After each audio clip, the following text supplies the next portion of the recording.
ब्रह्मांड में पृथ्वी खगोलीय घटना का एक बेहतरीन तोहफा है। अंतरिक्ष से देखने पर पृथ्वी कुदरत की एक बेहतरीन नुमाइश के जैसे लगती है।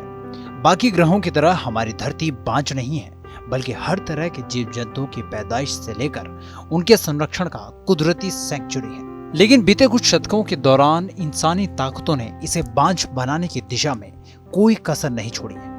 कुछ देशों के निजी स्वार्थ का ही नतीजा है कि पूरी दुनिया आज कोरोना वायरस के कोहराम में त्रहिमाम कर रही है। हालांकि इसके पीछे कुछ जागरूक लोगों ने धरती के अस्तित्व और कुदरत के अनुशासन को कायम रखने की जीतोड़ कोशिश की है और इसी के तहत पृथ्वी दिवस मनाने का प्रचलन भी शुरू हुआ है।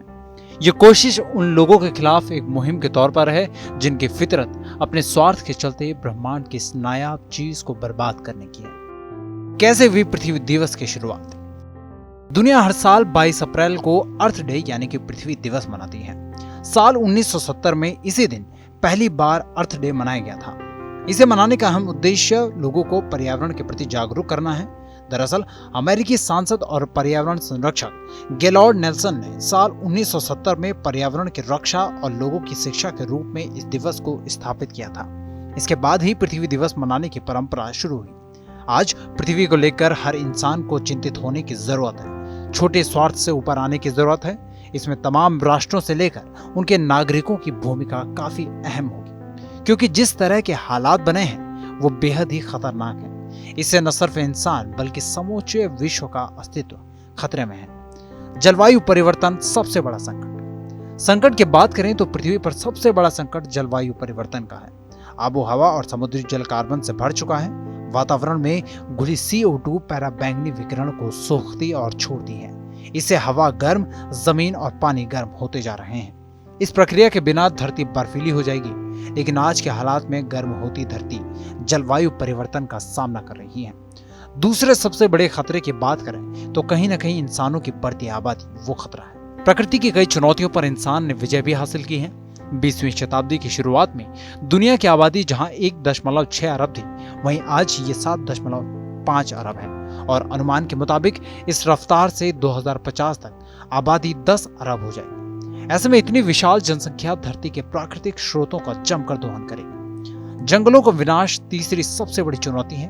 पारिस्थितिकी संतुलन में खास रोल अदा करने वाले जीव जंतु इसके चलते प्रभावित हो रहे हैं। गौरतलब है कि जंगल कार्बन सोखने में बड़ी भूमिका निभाते हैं।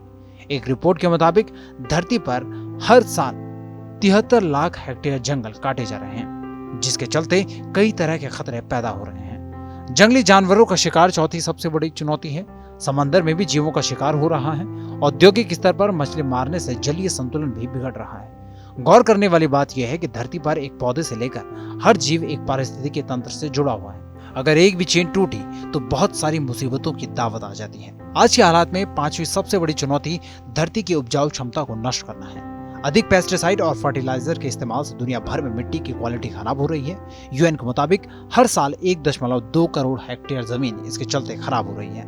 पृथ्वी को बचाने के लिए कई स्तर पर पर्यावरणविद काम कर रहे हैं, लेकिन प्रकृति के प्रति सकारात्मक सोच को रिसर्च सेंटर और स्कूल कॉलेज के सिलेबस से हटाकर आम जनमानस में बोने की जरूरत है। तभी पृथ्वी दिवस को हम सही मायने में तवज्जो दे पाएंगे। इस पूरी खबर पर आपकी क्या राय है कमेंट सेक्शन में हमें जरूर बताएं और देश दुनिया की अन्य बड़ी खबरों के लिए सब्सक्राइब करें TV9 भारतवर्ष।